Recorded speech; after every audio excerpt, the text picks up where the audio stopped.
오늘은 선민에게 이루어질 대구원, 선민에게 이루어질 대구원이라는 제목으로 말씀을 선고합니다. 이제 지금 그 종말의 막바지에 이르러서 선민은 어떻게 될 것인가 하는 이제 궁금증이 우리에게 있습니다. 근데 결국 하나님이 택한 자들, 구원받을 자들은 다 구원시킨다 하는 거예요. 그래서 야곱의 자손들, 이스라엘 사람들이 이제 아브라함부터 시작된 그 선택, 이 지구상의 인류의 구원을 위해서 하나님이 도구로 쓰시려고 선택한 아브라함의 자손 중에 야곱의 자손 이스라엘은 반드시 중간에서 멸망되어서 없어지지 않고 끝까지 그들은 쓰임을 받아요. 그렇기 때문에 그들 중에 이제 반드시 구원을 시키는 대구원의 이제 역사가 일어날 거다 하는 말씀입니다. 여기에 이제 그러면 나머지 인류 어떻게 되느냐? 나머지 인류 중에 바로 하나님이 이제 복음을 주셔서 전 인류에게 구원의 기회를 주셨기 때문에 말하자면 참된 그리스도인 반드시 구원하신다는 거 여기에 함께 깨달을 수가 있어요. 그래서 이 종말에 이제 대환란 시대가 온다고 그랬는데 그 대환란 속에서 이제 구원받는 걸 말씀하는 겁니다.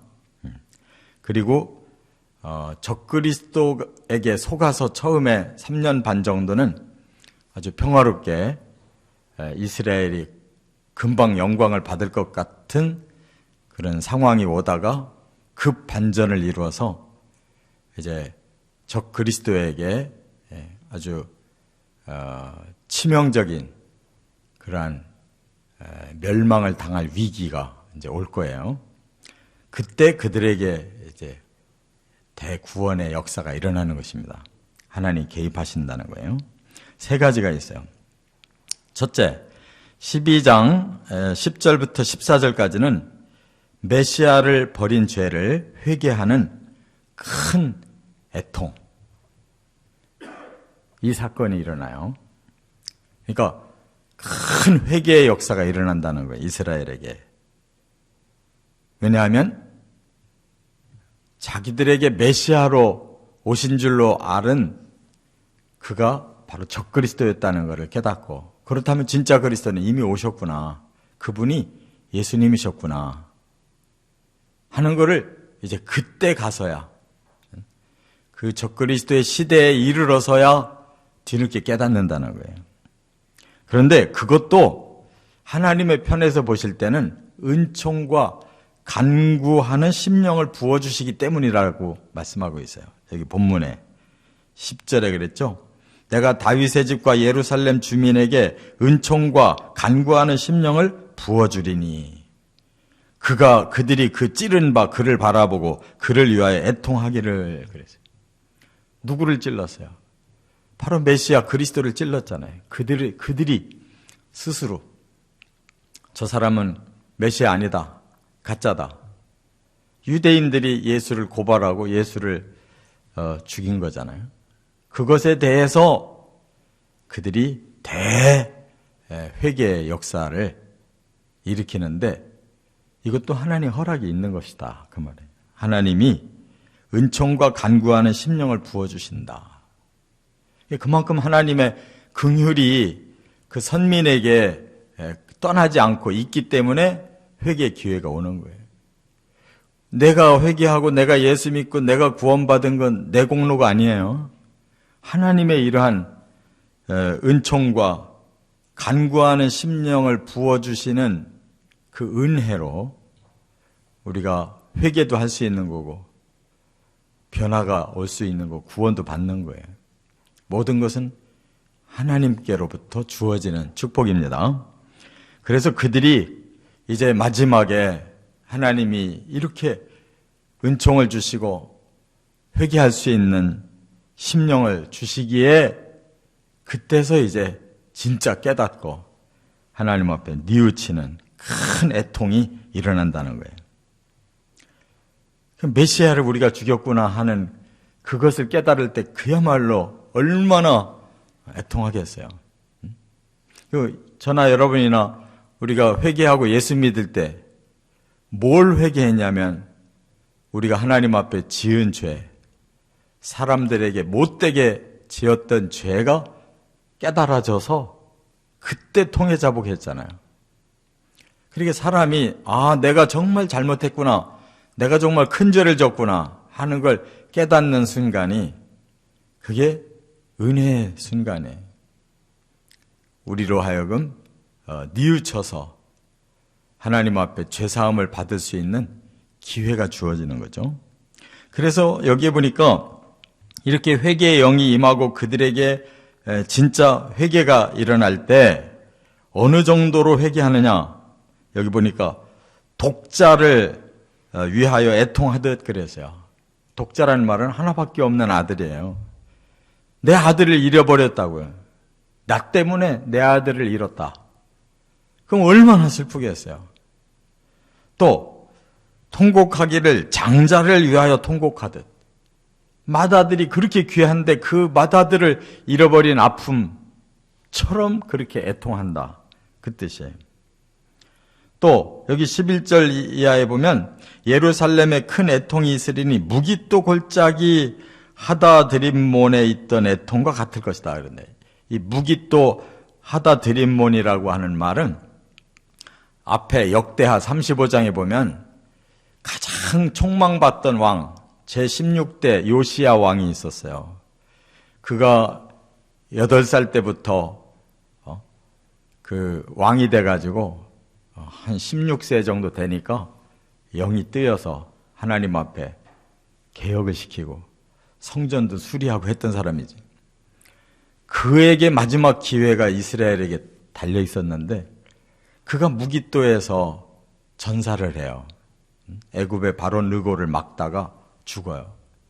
그러니까 뜻있는 백성들은 얼마나 그때 슬퍼했는지 몰라요.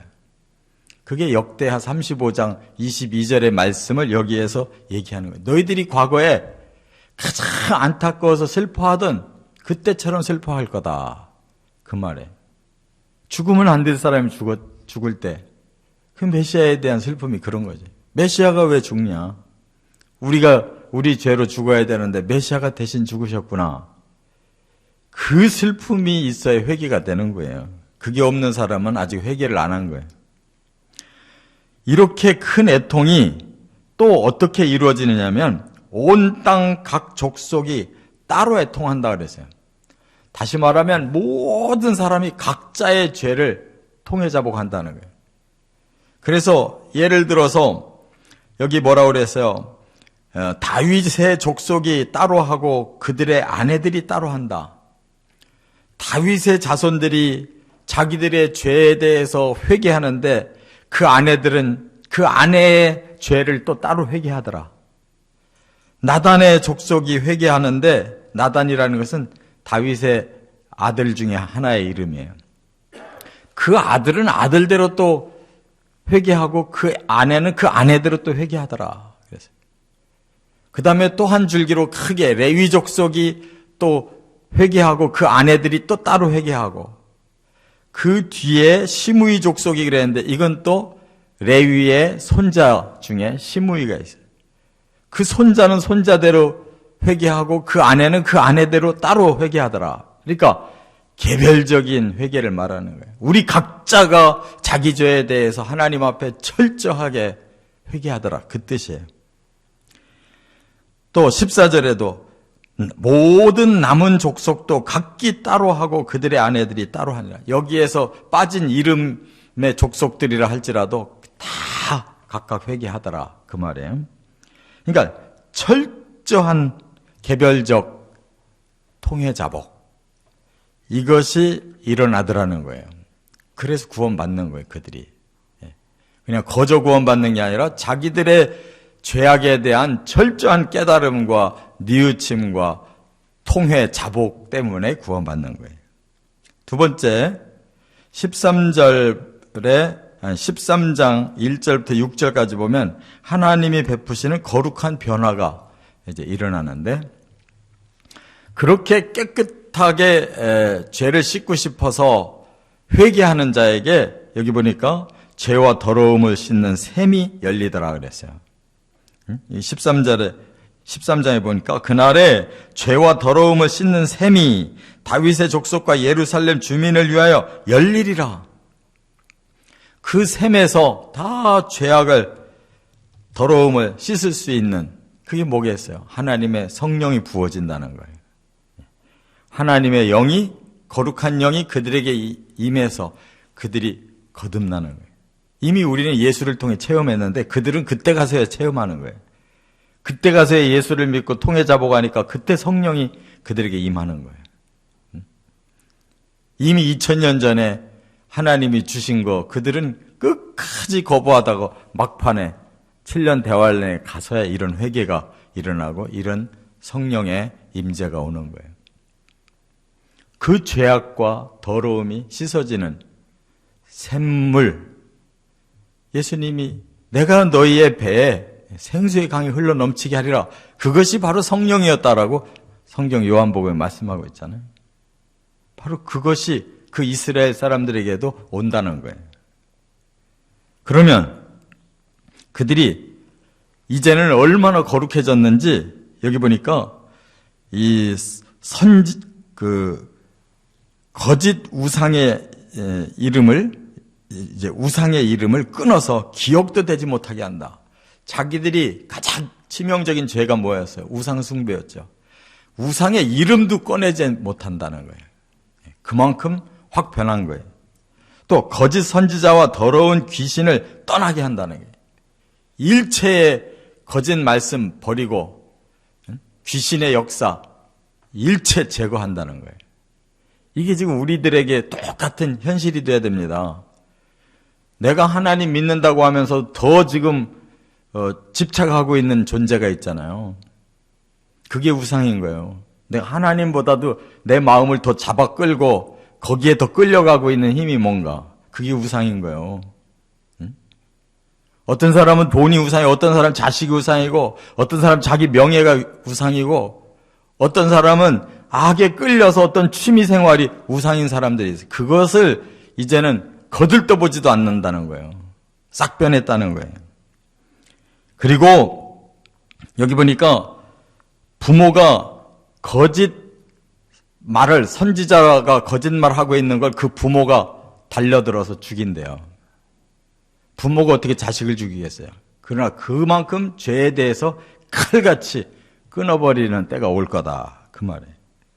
선지자들이 환상을 보는 걸 부끄러워할 거다. 왜? 거짓 선지자들이 너무 많은 그런 거짓 환상 가지고 속여 먹었던 걸 다시는 부끄러운 짓을 안 한다는 거예요. 그들은 털옷도 입지 않는다. 왜? 자기가 거룩한 세례 요한인 것처럼 위장하고 이렇게 속과 겉이 다르게 이렇게 살았던 자들, 다시는 그런 짓 안 한다는 거예요. 자신은 선지자가 아니고 농부일 뿐이다. 그것도 사람의 종일 뿐이다라고 스스로를 낮춘다는 거예요. 예전에는 나는 말씀을 하나님께로부터 받은 위대한 사람이라고 자기를 자화자찬하고 끌어올렸는데 이제는 그걸 스스로 너무너무 부끄러워하고 내가 무슨 하나님 종이냐. 나는 농부고 농부도 나는 내가 주인이 아니다. 나는 저 집에서 종살이하는 사람이다라고 자기를 끌어내린다는 거예요. 이게 진짜 변화된 사람 안에 자기를 낮출 수 있는 사람. 그리고 네 두 팔 사이의 상처는 뭐냐? 이거는 우상 섬기는 사람들이 이 몰입을 해가지고 막 자기 몸을 찢고 때리고 하는 거예요. 열왕기상에 이 아세라 바알의 그 제사장들이 하나님이 불을 내리지 않으니까 하루 종일 자기 몸을 해하고 있었다고 그랬잖아요. 이제는 과거에 그 우상 숭배던 흔적이 예전에는 내가 이처럼 신을 잘 믿는다고 자랑스러웠던 상처였지만 지금은 그런 걸 감추기에 급급하다. 이건 내 친구 집에 가서 실수가 있어서 다친 거다라고 말을 바꾼다는 거예요. 그만큼 하나님 앞에 정직하고 과거에 잘못됐던 거에 대해서 일체 모든 것을 이제는 부끄러워할 줄 안다는 거예요. 이게 성령을 받은 사람의 변화예요. 끝으로 세 번째, 13장 7절부터 9절에 보면 하나님이 행하시는 대정화가 이제 일어난다. 그렇다고 해서 그냥 모두 다 도매금으로 받아들이는 거 아니다. 그들이 겪어야 될 그러한 고난은 겪게 하신다는 거예요. 어떻게? 여기 보니까 가라 깨어서 내 목자 내 짝된 자를 치라 그랬어요. 목자라는 게 지도자네. 위로부터 하나님이 정화시킨다는 거예요. 그러면 양이 흩어질 것이다. 그 지도자에게 양육받던 양들까지도 다 흩어지게 될 거다. 그러니까 이스라엘이 마지막에 뭐 고스란히 보호받고 고스란히 들림받는 게 아니에요. 환란에는 다 참여한다는 뜻이에요. 환란. 그래서 3분의 2는 죽고 멸망하고 3분의 1만 남을 것이다 그랬어요. 우리 사람은 용서받으면 그냥 모든 것이 다 그대로 남아있는 줄로 생각해요. 죄는 반드시 대가를 치르게 돼 있어요. 우리가 영원한 형벌을 안 받을 뿐이지 우리가 못을 박으면 못자국이 남는 거예요. 그래서 죄 짓는 걸 두려워해야 되는 거예요. 그런데 우리는 마구 못질을 해놓고도 흔적도 없이 다 용서받기를 원해. 아니에요. 이스라엘은 그들이 쌓은 그 악업에 대해서 그들이 받을 때가 오는 거예요. 그게 환란이에요. 3분의 2가 죽고 3분의 1이 남는데요. 근데 남은 자들도 고사란에 있는 게 아니에요. 여기 보니까 3분의 1은 불 가운데 던져 은같이 연단하고 금같이 시험하실 것이다. 그들이 살아있다고 해서 우리는 이렇게 편안하고 복되게 살고 있거나 그게 아니에요. 지금 환란 속에 빠져서 살아있어도 살아있는 게 아니에요. 은을 달구듯 불을 달구듯 그 대환란 속에 살아있다는 거예요. 그렇게 본다면 차라리 죽는 것이 낫잖아요. 영혼만 구원받는 것이 더 복이지. 그러나 결과는 뭐냐? 그들이 하나님의 이름을 부를 때 하나님이 들으실 것이다. 드디어 너희는 내 백성이다. 그들은 드디어 여호와가 나의 하나님이십니다라고 참된 고백의 날이 올 거다. 이렇게 말씀했어요.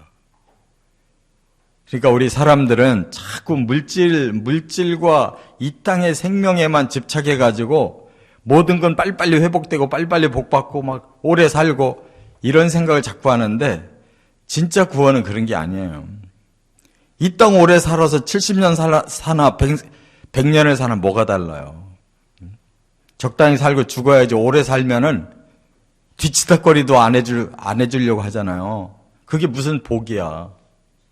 우리의 영혼이 빨리 하나님 앞에 가서 하나님의 안식을 누리는 게 오히려 복이잖아요. 근데 거기를 안 가려고 그래. 왜? 죽고 나서 정말 있는지 없는지를 모르니까 사람들이. 안 믿어지니까. 여기 지금 이스라엘을 어떻게 치리하시는지를 보세요. 3분의 1이 죽고 3분의 1이 남는데 그들마저도 은을 연단하듯 금을 시험하듯 하시고 그때서 그들이 고백하는 하나님이 그야말로 나의 하나님이십니다. 할 때 내가 그들을 들으리라 받으리라. 그래 너희들이야말로 내 백성이다라고 인정하신다는 거예요. 하나님의 생각이 이래요.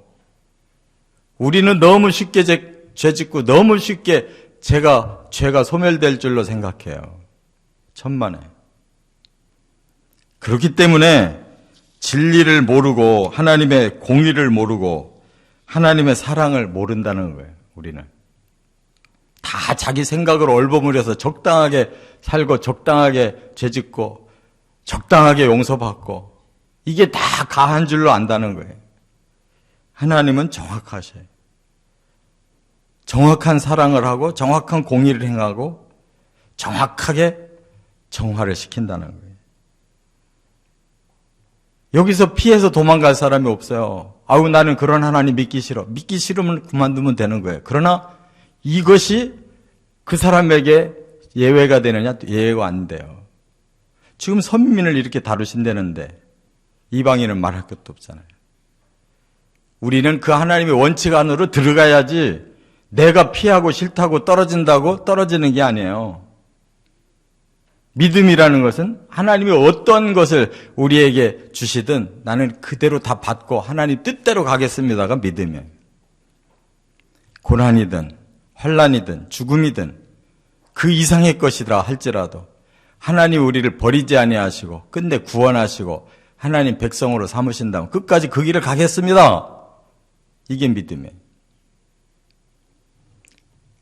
하나님의 뜻을 우리가 바르게 깨닫고 정면 돌파하셔서 최후의 승리를 거두시기를 주의 이름으로 축원합니다.